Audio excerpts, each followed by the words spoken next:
beautiful souls. It's Robin, and you're listening to the Live Life Balance podcast. I'm so excited that you dropped by today, prioritizing you and your wellness. This podcast is for my empty nester mamas, women who are getting close to this new chapter, who have dipped one toe in, or who are fully embracing this new phase.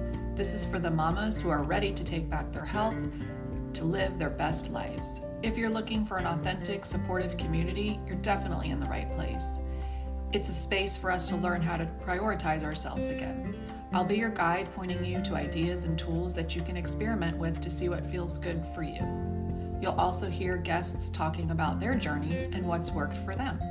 Together, we're going to learn how to use the 1% shift method to create little shifts and habits that, who knows, maybe become your non-negotiables to feel your best. By feeling our best, we can show up in our purpose and live the most joyful life, even in the challenging times. And boy, this new chapter can seem challenging, but I can assure you we're not alone. Some of the topics we're going to talk about are self-love, self-care, nutrition, daily toxins, food swaps, mindset, and reframing our thoughts. I hope you leave each time feeling a little more empowered and at ease to take a step or two that will allow you to shine. Are you ready? If you said yes, take a nice deep breath and say, I am ready. Now let's get into it.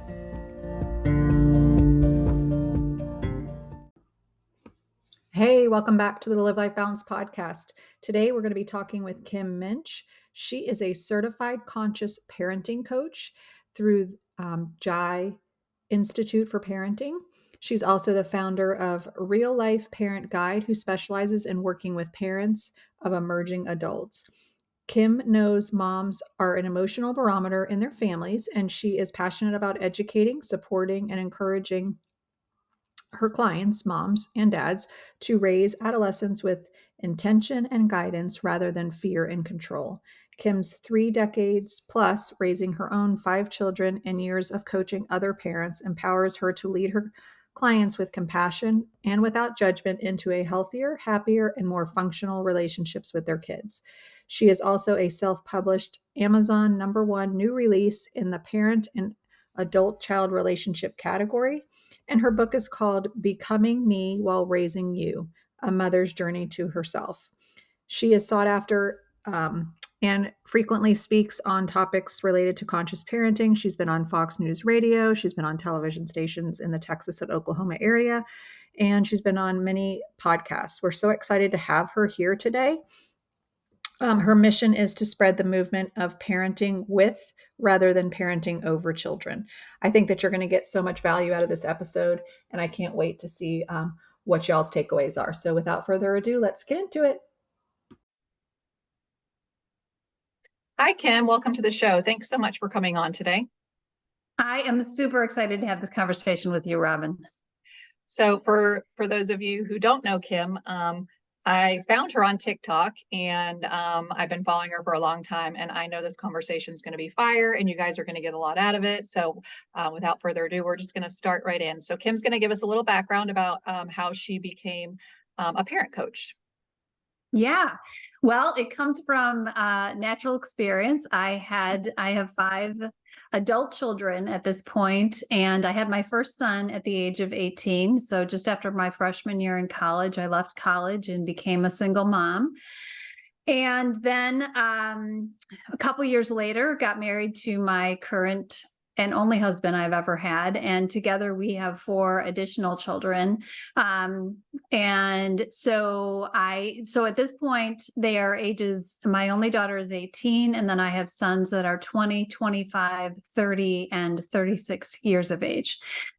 And it was a situation that went on with my oldest son. Back in 2008, we had moved from our home state of our home state of Wisconsin down to Texas for my husband's job. And my oldest son had graduated from high school at that point. He was starting community college. He was living with his dad at that point. So we didn't know anyone in Texas, and my husband's job was what was bringing us. So my son stayed in Wisconsin, and we went to Texas with our 4 kids. And about a year after we got to Texas, my son called me one day and said, "Mom, I don't remember the last 3 days of my life. This isn't the first time. I've been recovering from an alcohol binge all day, and I need help. And so that experience, I knew that there was something going on previous to that, but being 1,200 miles away was part of the problem. And then the other part was just he not being fully honest about what was going on for him. I knew he had some mental health issues, but I didn't know how severe. So very quickly after that admission, I figured out just how deeply involved in alcohol and self-medicating he was. So for the next year and a half or so, we rode the roller coaster of active addiction with him. He was in and out of different, medical detox and IOP and inpatient and all the things. And it was walking with him through that really started me thinking about the way I was parenting, the way that I had been parented, and trying to look at patterns at, just how my parents had worked with me when I was 18 and pregnant, and how they had treated that situation, and my son being 20 and an alcoholic, how I wanted to handle that. I wanted to be very intentional and conscious, and I was scared, obviously, of what might happen with him. So anyway, I got him. I didn't get him. I supported him to a more stable place, and decided at that point I had 4 other kids to get through adolescence. And I looked at how quickly my son grew up and decided I need to go back to college. What do I want to do with my life? And I figured walking through addiction with him meant that I was supposed to become a treatment counselor for teenagers. So I went back to college. I got my degree. I started on 4,000 internship hours to become a licensed chemical dependency counselor. And about 1,000 hours in to working with teenagers, I thought, this is not what I want to do. This is not where I'm meant to be. I don't want to help people who don't think they need help and don't think they have a problem. Their parents, part of my work with this treatment center was the parents, and I really could identify with them and their fear and wanting to support them. So right about that time, through the miracle of social media, I heard about the Jai Institute for Parenting and looked into their program and a couple other parenting coaching programs and decided on Jai. Went through that in 2016 and have supported parents of adolescents ever since that time, simply because my own kids were adolescent. Most of them were in the adolescent years, and I didn't think there was enough support and encouragement for parents of teens. And to be honest with you, initially when I started this, I didn't think about coaching parents of 18 to 25-year-olds. But what happened was I was coaching and, all the things, and I was coaching part-time and working part-time. And then when the pandemic hit at the worst possible time, because my husband left his job to start a travel business about a year before lockdown, I was holding the insurance and I was working my job and doing my coaching, and I decided I need to leave my job and do coaching full time. So at the worst possible time, I said to my husband, I'm leaving my job and I've got to do this full time. So that created a little bit of a challenge. However, I can honestly say that the best thing that happened in my business was when someone said to me, you are really good on video, and why don't you try TikTok? And so in September of 2021, I jumped onto TikTok and started telling my personal story, and then started talking about the fact that I coach. And what kept coming back at me were these parents of 18 to 25-year-olds who, part because of the pandemic, but part also there were challenges before the lockdown, had young adults with mental health, substance use, failure to launch type issues, and not having any idea how to parent through that. So by the magic of social media on both TikTok and Instagram, I have cultivated not only a beautiful community of what I call empowered moms, which we meet twice a week online, but also individual clients, couples that I work with, dads, moms that I work with in this situation specifically. That's amazing. First of all, I think that everything we go through in life, our story is meant to help us walk to the life we're supposed to live. And so nothing happens by chance. I don't think, that's my personal opinion, but I feel like, through the things you went through, you you were able to then arrive where you are now and help parents. And I think it's so important because again, I'm very like convinced from talking to people, like there's support when you have babies, there's support when you have the kids in the school system, or going to school, and then when they get up to that older adolescence phase and they start driving and they start breaking the wings off, they're like starting to detach because they're going to be maybe going to college or moving out or whatever. It's a natural progression, but we as parents, and I parent or I coach moms, so I don't know about the dad side, so I'm not going to speak to it, but it's like it's a huge transition. But I think that if people start to address things earlier on and not wait till 25, and if they have a different way of parenting, right? If they learn conscious parenting, which is what you do, and I think we grew up in an era where it was like the child is seen and not heard, Mhm. and that's not the case anymore. And so it's really how to reframe parenting. It's learning how to guide your children. Before I got into all of this health and wellness, when I was a teacher, I was a facilitator for technology with elementary school kids and teachers. And that facilitator role, and when I got my master's in that, it really showed me like a different way of teaching, because parents just want to tell, and that's what teachers do. They just tell you, information, tell you, but it's like it's not always very helpful. Sometimes it's about making suggestions or asking if they need suggestions, or having them kind of work through it to discover what it is, that is right for them. And I see that in parents also. It's like they don't have that tool yet because that's not how we were raised. And Right. so I think, conscious parenting is a great um, way to look at it, because through our conscious mind, because we do everything really from the subconscious, right? It's like an automatic thing. How we speak, how we react, how we triggers, those are all very subconscious. And so I guess one of the questions for you is, when you're first starting with parents and they're maybe coming from like our era where it wasn't as Mhm. conscious parenting was or is now, what are like a couple of little things that you start with to get them to start reframing how they're looking at their children or with their children instead of at them? Well, I talk about, and this I learned in Jai. I talk about, for generations, we've had what's called the dominant parenting paradigm, where Mhm. parent is up here and children are here. That version of some level of being seen and not heard, Mhm. right? And the reality is, I don't know if it's because young people, babies, children are coming into the world more sensitive, or this is just a natural evolution. However, the point is, this does not work. This dynamic does not work. It especially does not work during adolescence, right? The Yes. more parents try and control and parent over their teenagers and young adults, the more friction they get. So parents need to, I talk about parenting with rather than over.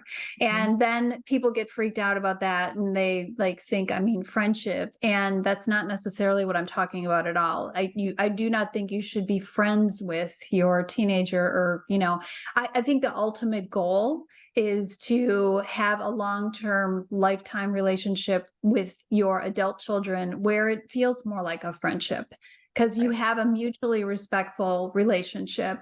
But there definitely needs to be a parent who has some non-negotiables, has some structure, during the teen years and young adult. Well, I mean, it's got to wane, right? So if we're talking about teenagers, I have parented my kids in a space of I can give them lots of choice, but there are a few things that I will not negotiate on. There's some structure, right? It's a scaffold. There's a book called The Yeah. Scaffold Effect. It's very good. I don't know if you've read it, but bottom line, we are kind of the scaffold so that they have a lot of open space and choice.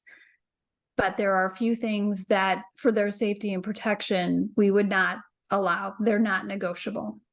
Yeah. Right. I love that. And I think that's amazing because I think there's a cloud with that sometimes from parents, like the allowing space, but having the boundaries because kids thrive on boundaries. And so if you don't have boundaries and you're giving all this space, they don't, because their brain is not fully developed until they're 25. So they don't think like we think. And so, and not because they're trying to be sneaky or, well, some are, but not because most of the time it's just an illogical brain. And so that's why they still need the boundaries. Sure. To be safe and not to, but also there is this thing where also parents don't want their kids to have struggles, right? They don't want them. Yeah. And that's actually a disservice in my opinion, because it is so painful to watch when your kids are struggling. However, teaching them through each struggle, like, yes, this is painful. Yes, this hurts, but look at all that you've learned. This situation wasn't, what maybe you expected, but you've grown so much. You've learned X, Y, and Z. And that was the point of it. It's not for me to protect you from everything so that you are sheltered and you feel like, because then you won't know how to handle anything when you get into the real world. Yeah. And I think what happened is we grew up not feeling heard. And we Yes. grew up with not a lot of emotional recognition or connection from our parents. Some of us were blessed enough to have a little bit more emotionally attuned parents. I had a wonderful mother that was very non-judgmental and very supportive. But not a lot of people had that. And Right. so we try to give our kids what we didn't get. And in the process of doing that, we have overcompensated. And now we have all of these parents who don't want to see their kids get hurt or go through hard things. And when I look back at my own life, and I'll frame it this way, when I look back at my own life and I think about the most difficult things I've gone through, being pregnant and thrown out of the house at 18, my son walking through addiction. These are the times in my life and many other little things, right? But those are the times in my life that helped me to build character and to be able to, really it's part of why I am who I am today. And I think when we take away that from our kids, that whole idea of resilience and grit gets taken away from them. So in an effort to give our kids what we didn't have, we've swung the pendulum too far. And mothers are overly emotionally attached. I'm talking about the moms that I coach. They're not confident in what they're doing. They're frustrated because they don't know how to set effective boundaries at this point in their young adult's life. The young adult isn't going anywhere. All they know how to do is try and yell at them, push them, make them feel bad about themselves, blaming them, all the things that don't work. So it's helping parents reframe what it looks like to be parenting at this age. That's so great. I mean, that all resonates like down to the core, of trying to, not parent the same way. I mean, for me, it was like, I didn't want to parent the same way I was parent. Now I had great parents. I'm nothing. My parents did the best they could with what they had, and they were very loving. My family's very loving, but there were a lot of things that I was like, well, I don't want to do that when I'm a parent, like I want to do it differently. I don't want to yell. I want to try to have conversations and understanding and communication. And so I've been really big on trying. Now, am I perfect? No. I mean, do I yell sometimes? Yes. Do I have to like go back and apologize? Yes. But that was something like apologies weren't really a thing in our family. It was just like, right. if your parents yelled, that's what it was, and you moved on, and it was like, but for me going and saying, you know what, that was not my best character. That was not really how I should have responded. It was a trigger for me, and I apologize, because that must have been from something from a long time ago. But this is what I wish I would have done. And so because I want them to know that I'm not perfect either, but we're kind of learning all together. So when you were talking about boundaries, though, like one thing, what would be one or two boundaries for like young adults that, because you're right, a lot of parents are like, they don't know how to set boundaries because they've been more in that, dominating role of just making the rules and the kids follow them. Well, the kids start to rebel because they're getting to that adult age, where and then when they're 18, they're considered adults, which is a joke because, they're not really adults. But, setting boundaries, what would be one or two boundaries that are generalized? Obviously, every family is going to have their own set of things, but. Right. Well, here's the shift that takes place, even in boundary setting of young adults, is we stop setting boundaries around their behavior. We did that when they were younger, right? We truly, and the older they get, the more they progress through those teen years, and certainly into the 20s. And if you have a 20-something living at home, you try and set boundaries around their behavior, and it's pushed back at you, and you have this constant. So the idea is two things. One, set personal boundaries for yourself, what you will and won't. I mean, this really is what I work with moms on, is instead of trying to put the boundaries around their behavior, because then you get into a situation where it's like, well, what's the consequence? What kind of consequence can I put around my 22-year-old who's living at home and comes and goes and uses this place like a hotel? It's starting to look at it as, I've got to set some personal boundaries for myself. What I'm going to provide, how I'm going to show up in this relationship, rather than trying to put the boundaries around them. It's you deciding who you're going to be and how you're relationship. So getting that reframe there. And then the other thing is, let's, again, an example of a young adult living at home or coming home to visit for, say, Christmas break, and it's the holidays coming up. And I've got a program that I'm doing for parents on November 9th on this, because it's a big deal, is how can we work together on a solution to the problem, right? We, as parents, we've spent the first, 20 years or whatever, until let's just say 18 years, coming up with an answer to the problem. What I work with parents on is, again, shifting and reframing that to, there's a problem. And the problem is that you're coming home drunk at 2 a.m. and wanting to make eggs and bacon, and I have to get up at 5 and go to work. How can you and I work together to solve this problem? Because this is a problem. Not we have a problem. Because when you say we have a problem, the young adult will be like, no, we don't. I don't see a problem at all. So trying to get, again, it's being careful with how you say things, including and collaborating, parenting with rather than over. And, really where you can incrementally, I work with parents on figuring out, okay, if your young adult is doing nothing, they're like sleeping till 1 or they sleep all day and they game all night, and they're, what is the one thing that you need to incrementally because I think what happens is young adults get very overwhelmed with the idea of like adulting and life, and so it's about helping their parents come up with a plan with their young adult on incrementally stepping into adulthood, okay, you're no longer doing the laundry for your son. Like, you are not doing the laundry. Like, there's, you know what I'm saying? Like, it sometimes it's that bad. Like, mom is literally doing or they're not paying for their gas, or they're not paying for anything. Well, you need to require them to, I am no longer providing you gas money except 1 tank a week for you to get to and from the community college so you can take classes. I will provide 1 tank of gas a week, but I will not provide more than that. So if you want to go out and socialize with friends and whatever, you've got to figure out a way, because once your gas is gone, it's gone.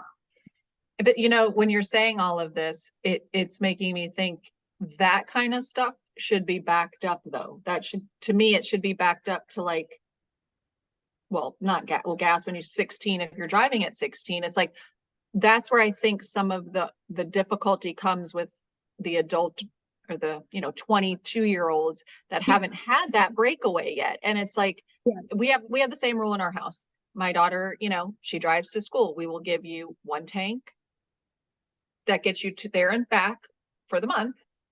And then if you drive over here 20 minutes here, 20 minutes and all of that, and it's for pleasure or fun, that's on you. So that's Yeah. what we require of you. And I You know, agree. That needs to be backed up into the teen years. A lot of it does.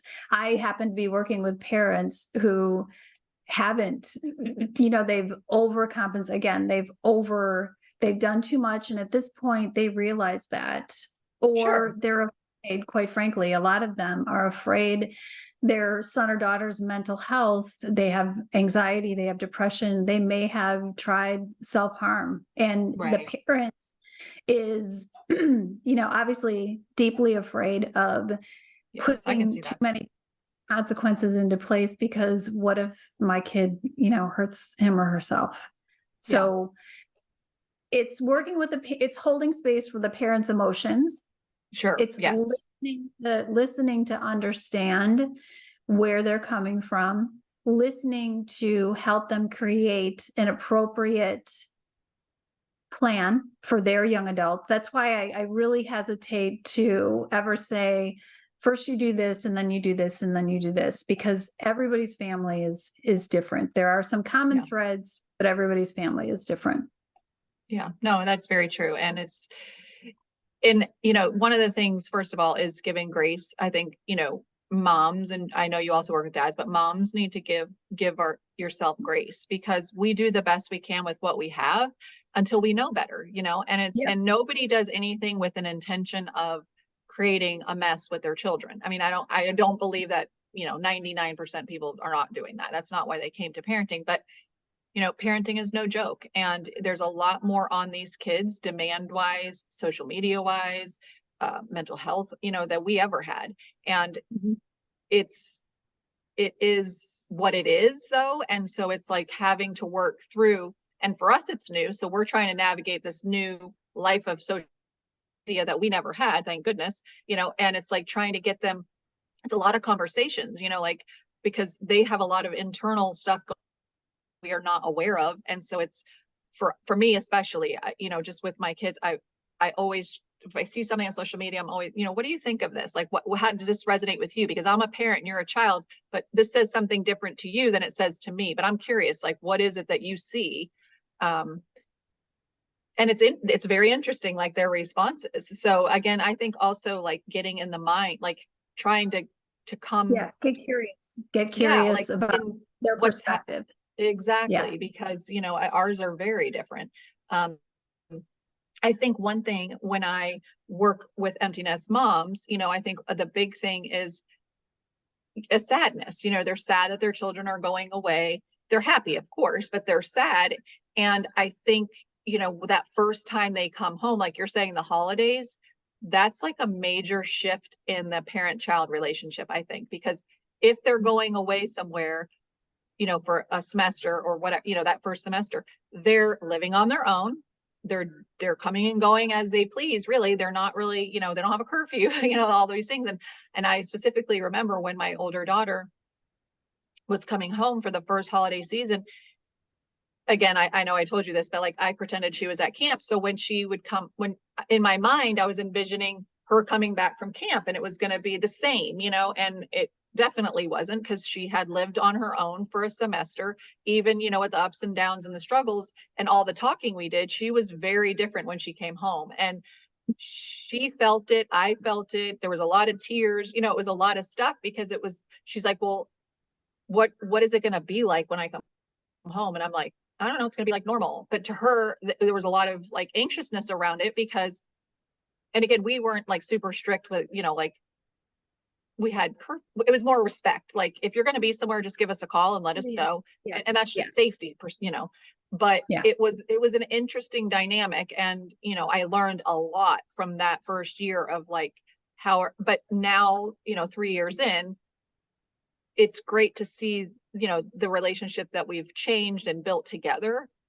Mhm. And I think for people that are listening to this episode, if you're somebody that's, newly in the empty nesting, if you're fully in empty nest, if you have the adolescent child or the older children, there's so many variables to all of it. And so really, I wanted to have this conversation with Kim because she's super knowledgeable on conscious parenting. And I want you to be able to walk away with one or two things that you can try on that makes you feel more relaxed in your parenting style with your adult children, because it's a lot. It's a change for us also. We have all these emotions, we have all these things running through our bodies that we're trying to process and figure out who we are again and what are we going to do now that they're kind of leaving the nest. And my hope for all parents out there is that you get to have a beautiful relationship with your children, whether they're little, adolescent, or like adultish. So I did one of the things, Kim, you wrote a book called Becoming Me While Raising You, A Mother's Journey to Herself. Can you talk a little bit about that? Because I haven't read it yet, but I'm definitely getting it. Yes, yes. So the book is written in kind of three parts. The first part, the Becoming Me part, is 6 different stories from my childhood and my growing up years that illustrate the limiting beliefs that I took on through the relationship with my primary caregivers. So my parents and, a teacher or an experience that I had. So I took on some beliefs that were unhealthy that I brought into my adult life with my marriage, any romantic, relationships I had before marriage, parenting as well. One of those beliefs, and I think many of them are are beliefs that people can relate to. For example, I took on a belief when I was 6 years old that I wasn't worthy of being heard, based on a altercation that I had with my dad one summer evening, and where he didn't listen when I was trying to explain something to him, and he really shut me down.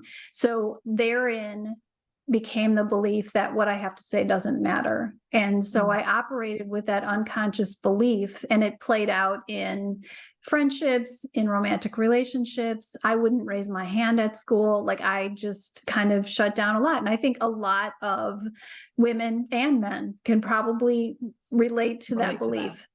So the first part of the 6 beliefs that I took on that were not helpful to my life. The second part of the book, Raising You, I choose to share the journey that I took with my son, Nick, through his active addiction. So it's very raw. I share details about, what it was like to parent during that time, very fearful and whatnot.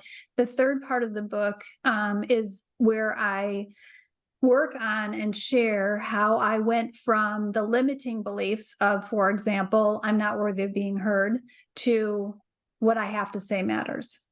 Mm-hmm. And every time I do a TikTok video, every time I do a podcast, like you've delightfully, given me the opportunity to do here, every time I do I'm in the media, on the news a lot around parenting.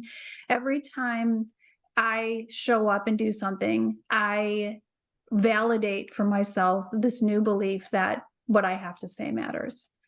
So it's in the practicing of the new beliefs that we really have the ability to evolve and change. So the book is about that. So it's broken down into those 3 parts.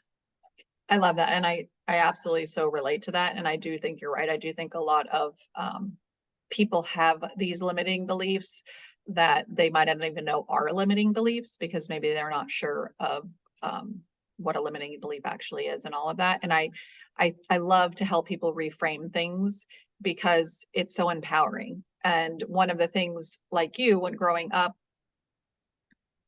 there were many little things that happened. But for me, it was first grade and I didn't like my teacher. My teacher was not nice. And I played sick and I didn't want to go to school. And it was like a screaming fest every day. And my parents had to drag me to school and it was torture. I mean, it felt like torture. And I know my parents loved me, but I felt like they just kept throwing me to the wolves. And it was just like a horrible, and I hated school after that. And I blame obviously that teacher. My parents, again, they did the best they could. And they, you recover, but you still have that scarring underlying. And so I never like to raise my hand. I never, there was a lot of things I just didn't do. I mean, in 6th grade, I took a 0 on every stand-up thing because I was self-conscious. I didn't want to talk. It was like all these things that kind of trickled from that event, in pieces throughout my life. And I do believe, like, as you age, for some people, which in my case, going through an education system where I was a teacher and then, a facilitator and all of that, that kind of started shifting things. But in my 40s is when I started to think, I don't necessarily, people are going to have their opinion they're going to have, right? People are going to think things of you. People are going to, and that's okay, because they can think whatever, is, if keep it in their mind and whatever, that's them. And that's not me.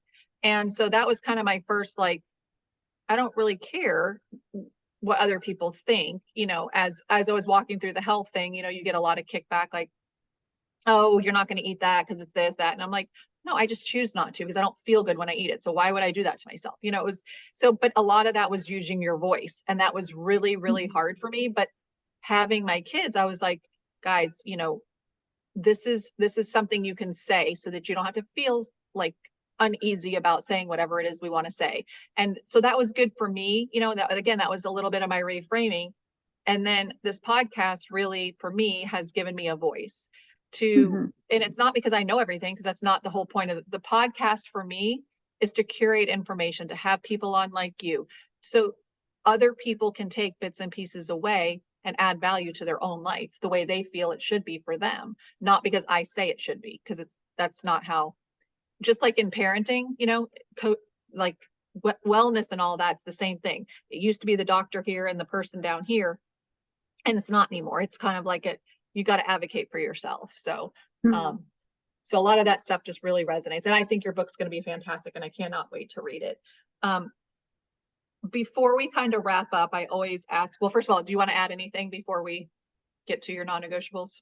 Well, I could talk all day long. I will say one more thing that I think Yes, maybe that you're from my book. It's a quote that was downloaded to me, if that makes sense. It literally like came to me while I was like, I don't know, doing something mundane like vacuuming or something like that. But it's about parenting, and it helps. I hope it will help your audience kind of really think about what it means to be a parent. And so the last page of my book is this quote, which is, our children come through us, not for us, except for the lessons they reflect to us during their journey in an effort to grow us up along the way. So when parents are having a difficult time with one of their kids, I often will say, what is this trying to teach you? What is this situation with your son or daughter trying to teach you? And that is, this is why they're here. Is so good. So good. Yeah. So that is that's the last page of the book. And I think a deeply meaningful, if you've thought about it, quote to think on. So that's my. Can you say it one more time? Can you say that one more time? Sure. Our children come through us, not for us, except for the lessons they reflect to us during their journey in an effort to grow us up along the way.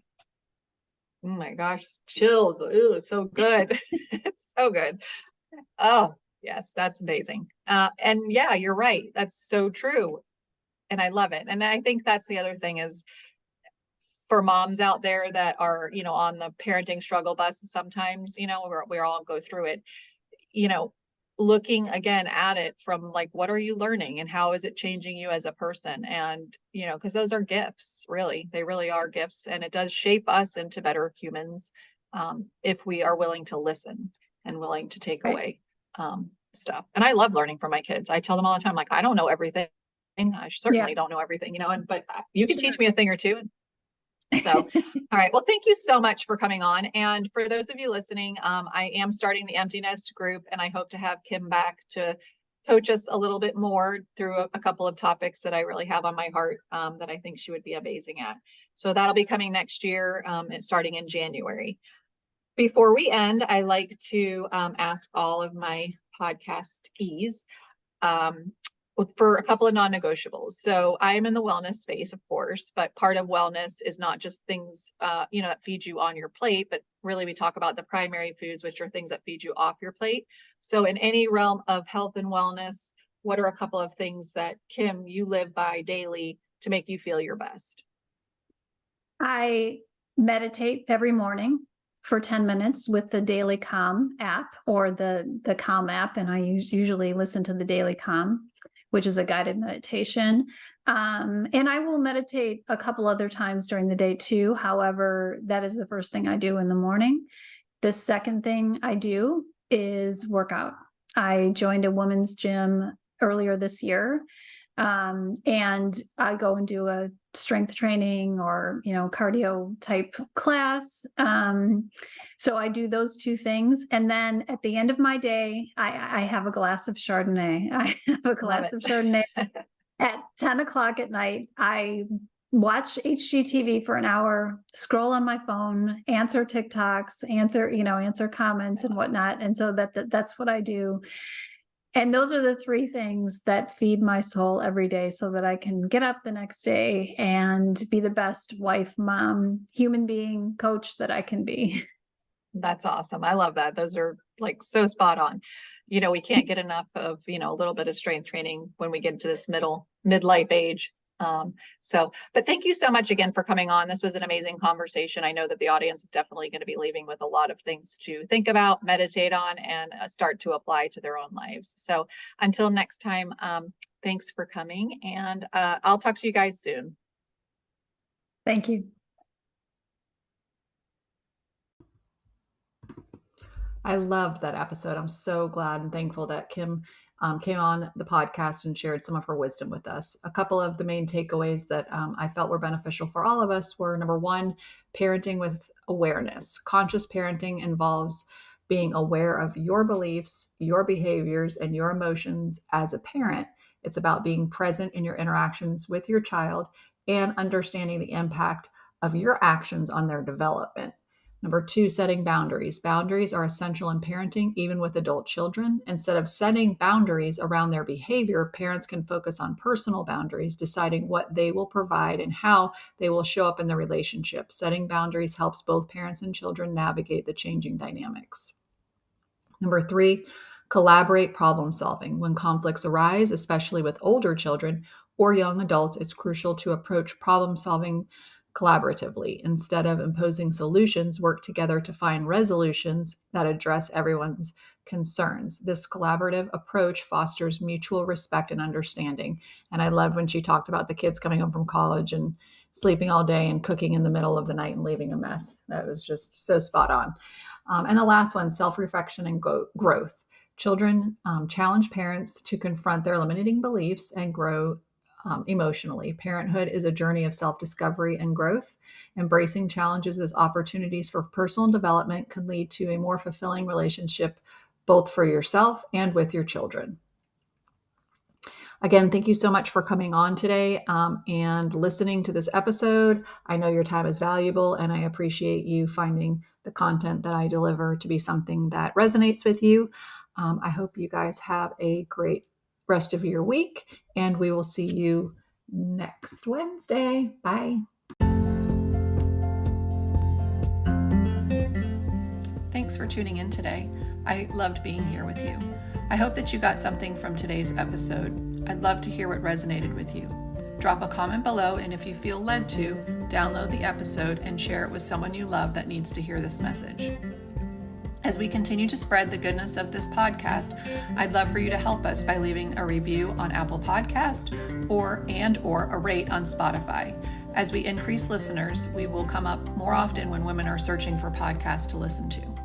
To stay connected with me, you can check out my social media pages at Live Life Balanced with Robin. You can check out my website at livelifebalancedwithrobin.com. You can book a discovery call. And if you're looking for a way to get started right now, you can opt in for my new quick guide for the empty nester refresh. You can join my waitlist for my new course, It's Your Time, which is going to be launching soon, which I'm super excited about. And as always, thank you for letting me be part of your day. It truly means a lot that you're allowing me to be on your wellness journey with you. Until next time, find peace, love, and light by breathing, being present, and allowing for all possibilities to happen.